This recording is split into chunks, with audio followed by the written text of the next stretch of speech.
Got a few expired eggs or old stir-fry in the fridge you need to toss? Be careful with how you're getting rid of unwanted leftovers. It might mean your money going down the drain. Although fried food like crispy chicken or bacon is a delight to eat, it's less fun to clean up. You've likely heard that you shouldn't pour oil down the sink, but when you have a skillet of leftover cooking oil, dumping it down the drain can still feel like the easiest solution. Resist that temptation. Pouring oil in the sink is a big mistake that can cause severe damage to your plumbing. Although it seems like the oil should slide down the drain without a problem, it will solidify as it cools and create a blockage in your pipes. The price of getting your drain fixed is not worth the convenience of pouring oil down the drain. Even if you've poured cooking grease down the drain before with no issue, it's still a good idea to stop this habit. As Lars Olsen, a professional plumber, told The Guardian, if you do put a small amount down, you'd be really unlucky that it does any damage. But it does happen. If you're putting large amounts down, it will happen. So what should you do with leftover cooking oil? It's best to dispose of it in your garbage. To avoid a greasy mess, pour the oil into an old jar or milk jug that you are planning to dispose of, cap it, and throw the container in the trash. What kind of flavors are you tasting? I'm getting coffee on this side of my mouth. And over here I'm getting more coffee. After making your morning coffee and you're left with the used coffee grounds, what do you do with them? If your answer is dumping the coffee filter contents in the sink and rinsing them down the disposal, you risk causing a problem for your plumbing. Dumping old coffee grounds down the drain may be fine at first, but it can build up over time. This may seem weird, since larger food items go down the drain without an issue. Unlike other types of food, the grounds won't dissolve or start to break down in water. On the contrary, as water runs over them, the coffee grounds will start to clump and can eventually build up to cause a block in your sink. If you've only dumped your coffee grounds down the sink a handful of times, you likely won't run into this issue. However, if disposing of coffee grounds in your sink is part of your morning routine, the grounds will build up and cling to each other until you run into a big issue. Avoid potential problems by tossing your coffee grounds in the trash or compost. Potatoes. Boil them, mash them, stick them in a stew. Just don't stick them down the drain. When making mashed potatoes, hash browns, casseroles, fries, or other classic potato dishes, avoid throwing potato peels and scraps in the sink. The same rule applies to raw and cooked potatoes. If you have a garbage disposal, it may break down the potato pieces just fine. But the problem comes once the potatoes are down the drain. Because of potatoes' heavy starch content, they become sticky in the drains. Paul Abrams, Public Relations Director for Roto-Rooter, told Consumer Reports, potatoes break down into a mush that can clog your drain and also gum up in your disposal. You'll run into the same issue with soft mashed potatoes or other creamy potato dishes. And you should never put instant mashed potatoes down the drain. Although the powdery substance looks easy enough to rinse down the garbage disposal, this is a huge mistake. The dehydrated potatoes rehydrate when you rinse water down the drain, which can cause a major blockage. You'll be far better off tossing your potato scraps, old mashed potatoes, or out-of-date instant mashed potatoes in the garbage. Because flour is so finely ground, you might think it can go down the drain with no problem. Unfortunately, this is not the case. Dusting flour down the sink during kitchen cleanup seems easy but is bad for your drain. This is because the flour coagulates when it comes in contact with water. So as you're rinsing the flour down the drain, it forms a glue-like mixture with the water that can stick to the sides of your drain. What's worse is that once it's there, the flour can stick to other food and non-food items you rinse down the drain, ultimately leading to drain blockage that may be difficult to fix on your own. It's best to discard any leftover flour in the compost or trash, but brushing flour directly into the trash can can lead to a mess in your kitchen as the light powder can fly everywhere. To easily dispose of flour without making a mess, add a little water to the remaining flour. The water and flour will combine to make a thick paste that's easier to toss in the trash, without the dust getting all over your kitchen. Both pasta and rice absorb water to expand and become sticky as they cook. It's important to keep this in mind when you're disposing of cooked rice or pasta. Because rice and pasta expand in water, they can cause problems with your plumbing. As water runs over the rice or pasta, they will further expand, become sticky, and ultimately block your drain. If only we had some olive oil to reduce the stickiness. But olive oil doesn't actually reduce the stickiness in pasta. If you continue putting rice down the drain, the grains can also stick to each other to create a more significant clog over time. Instead of tossing leftover rice and noodles down the sink, you can avoid drain blockages and food waste by using them in other delicious recipes. Leftover rice is perfect for making fried rice, soups, risotto, and other delicious recipes. And leftover pasta is excellent for adding to soups and casseroles.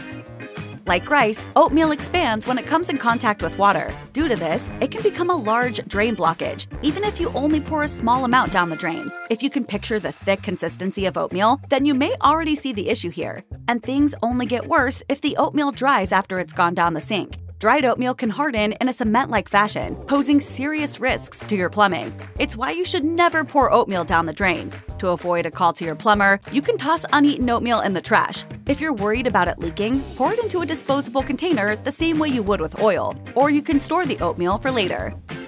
Eggshells are a hazard to the sink because they don't break down in water.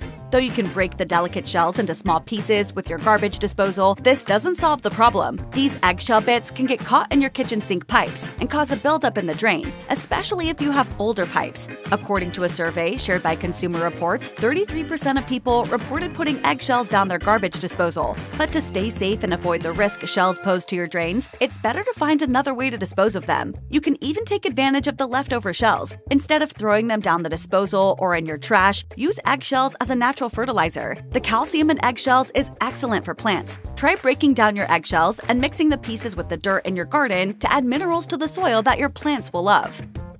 If you have an expired jug of milk in the fridge, your first instinct is likely to pour the whole thing down the drain. But this is not a good idea.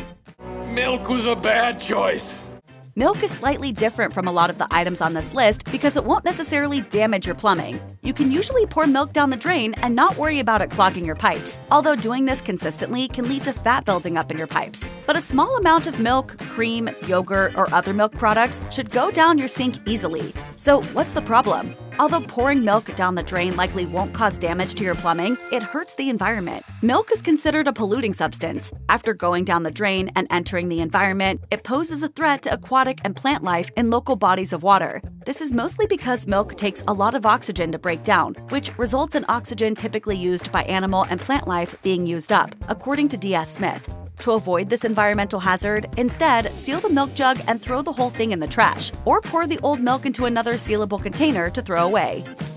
Many of us are guilty of slicing or peeling vegetables over the sink or brushing the cutting board scraps into the garbage disposal. In fact, Consumer Reports found that 59% of people discard their vegetable scraps in the garbage disposal. But just because the majority of people are doing it doesn't mean it's a smart idea. This is one case where it's better to be in the minority. Fibrous vegetables, such as celery, artichokes, and asparagus, can pose a challenge to your garbage disposal, especially if you have an older disposal. Even if you have a high-quality disposal, stringy pieces from the vegetables can cause a block in your drain after going through the disposal blades. Vegetable peels may also cause trouble. Eric Schultz, Director of Product Management at Incinerator, explained to Consumer Reports, individual peels are very thin and don't have much heft to them, so they can actually slip through the grates, and they can cause clogs in the same way that fibrous vegetables do. So instead of peeling and slicing your vegetables over your garbage disposal, switch to the trash can or compost bag for easy waste disposal that won't ruin your plumbing. What's inside of a pumpkin? See for yourself. Ew! When you're left with a mess of pumpkin pulp after carving a jack-o'-lantern, running the slumpy insides down the drain seems like an easy fix, but this can lead to a plumbing problem that's far scarier than any of your Halloween decorations. Pumpkin pulp is particularly difficult to drain because of its consistency. Its sticky and stringy texture causes it to stick to the inside of your pipes rather than washing away. Once it's stuck in the drain, pumpkin can cling to other food items you rinse down the drain, and as it dries, the pumpkin pulp will harden to make a large blockage that you'll need professional help to clear away. The large seeds in the pumpkin pulp only worsen this issue, so avoid this particular Halloween nightmare by disposing of the pumpkin another way. You can also get creative and make use of the pumpkin guts by pureeing them to add seasonal flavor to soups or smoothies. Nuts and seeds are both terrible in the drain. For one thing, hard nuts, large seeds, and fruit stones can damage and dull the blades of your garbage disposal. Although the disposal may seem to run fine after putting these hard foods down the drain, it causes a lot of damage. Doing it repeatedly will dull the blades until they're less powerful and ill-equipped for breaking down softer food items that would normally be fine, according to Drain Terrier. This may lead to you needing to get the disposal fixed or replaced, which is an unnecessary expense you can avoid by being more careful with the machine. Furthermore, finely ground nuts and seeds will form a gummy, paste-like substance which can build up in the pipes and cause a clog in your sink drain. To avoid these problems and expensive fixes, simply toss nuts, seeds, and fruit stones into the trash and save yourself the headache. This may seem obvious, but even if you have a powerful garbage disposal, you should not be putting bones down the sink. Because bones are so hard and strong, the disposal will struggle to break them down, and you may break or damage the disposal blades. If the bones do make it past the blades, the hard pieces can cause blockages further down the pipes. Although small, delicate bones like chicken or fish may go down easier, it's still not advisable to consistently send them down the disposal. They'll also dull the blades and cause more damage over time. What do we do about the bones? We do this. This is what we do. To get everything you can out of your used bones, you can simmer them to make a delicious and nutritious bone broth. After that, it's best to lay those bones to rest in the trash can or compost. After cooking pasta, draining the cooking water into the sink seems like the obvious next step. And unlike other foods on this list, pasta water shouldn't have negative effects on your drain, but you still shouldn't discard it in the sink. By doing so, you're throwing a valuable ingredient down the drain. Although it may seem like cooking waste, pasta water is an excellent ingredient that you can use to make rich and silky sauces. The water becomes starchy while cooking the pasta, and because of this, it's an excellent thickening agent that helps to bind ingredients together. If you're making a classic pasta recipe, like spaghetti bolognese, you can save some of the pasta water to add to your sauce. It acts as an emulsifier to make your sauce rich, silky, and delicious. Pasta water can also be used in other recipes. Save it to use as a base for soups, sauces, and dressings, or use it to steam vegetables or cook beans. Just make sure to store the leftover water in an airtight container.